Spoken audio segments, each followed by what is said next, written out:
Concrete block ಕ್ವಾಲಿಟಿನ on site ಈಗೂ ಕೂಡ check ಮಾಡಬಹುದು. ಈ ಒಂದು ಬ್ಲಾಕ್ ನೀವು 24 ಗಂಟೆ ನೀರಲ್ಲಿ ಉನಿ ಹಾಕ್ಬಿಡಬೇಕು. ನೀರಲ್ಲಿ ಉನಿ ಹಾಕಿ 24 ಗಂಟೆ ಆದಮೇಲೆ ವೇಟ್ ಚೆಕ್ ಮಾಡಬೇಕು.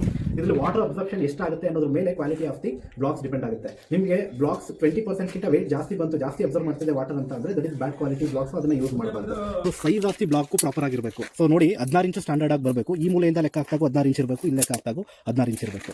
ಸೊ ಮತ್ತೆ ಎಡ್ಜಸ್ಗಳೆಲ್ಲ ಬಂದು ಶಾರ್ಪ್ ಆಗಿರಬೇಕು. ಇವಾಗ ಏನು ನೋಡ್ತಾ ಇದ್ದೀರಾ ಎಕ್ಸಾಕ್ಟ್ ಆಗಿ ಶಾರ್ಪ್ ಎಡ್ಜ್ ಬಂತು ಅಂತ ಅಂದ್ರೆ ಕಟ್ಟಬೇಕಾದ್ರೆ ಫಿನಿಶಿಂಗ್ ನೀಟಾಗಿ ಬರುತ್ತೆ. ಮತ್ತೆ ಥಿಕ್ನೆಸ್ ಕೂಡ ನೋಡ್ಕೊಳ್ಳಿ. ಸೊ ಆಕ್ಚುಲಿ ಒಂದು ಬ್ಲಾಕ್ ಸೈಜ್ ಬಂತು. ಸೊ ಥಿಕ್ನೆಸ್ ಬಂದು 8 ಇಂಚ್ ಬರುತ್ತೆ, ವಿಡ್ತ್ ಬಂದು 6 ಇಂಚ್ ಬರುತ್ತೆ, ಪ್ಲಸ್ ನಿಮಗೆ ಲೆಂತ್ ಬಂದು 16 ಇಂಚ್ ಬರುತ್ತೆ. ಈ ಸ್ಟ್ಯಾಂಡರ್ಡ್ ಮೆಜರ್ಮೆಂಟ್ ಪ್ರಾಪರ್ ಆಗಿರಬೇಕು. ಒಂದು ಇದನ್ನ ನಾವೇನು ಮಾಡಬೇಕು ಅಂದರೆ ಸ್ಕ್ರಾಚ್ ಮಾಡಿ ನೋಡಬೇಕು. ಈ ಥರ ಸರ್ಫೇಸ್ ಈಸಿಯಾಗಿ ಲೈಕ್ ಸ್ಕ್ರಾಚ್ ಆದರೆ ಸೊ ಇದು ಬ್ಯಾಡ್ ಕ್ವಾಲಿಟಿ ಬ್ಲಾಕ್ಸ್ ಅಂತ. ಆಕ್ಚುಲಿ ಸ್ಕ್ರಾಚ್ ಈ ಥರ ಮಾಡಿದಾಗ ಯಾವುದೇ ರೀತಿ ಎಂಸಾನ್ ಕಣಗಳು ಈಚೆ ಬೀಳಬಾರ್ದು. ಬ್ಲಾಕ್ನ ಅರ್ಧ ಹೊಡೆದು ನೋಡಬೇಕು, ಒಳಗಡೆ ಸ್ಟ್ರಕ್ಚರ್ ಹೇಗಿದೆ ಅನ್ನೋದ್ರ ಮೇಲೆ ಸೊ ನಿಮಗೆ ಇದು ಕ್ವಾಲಿಟಿ ಆಫ್ ದಿ ಬ್ರಿಕ್ ಚೆನ್ನಾಗಿದೆ ಅಲ್ವಾ ಅಂತ ಡಿಸೈಡ್ ಮಾಡ್ಬೋದು.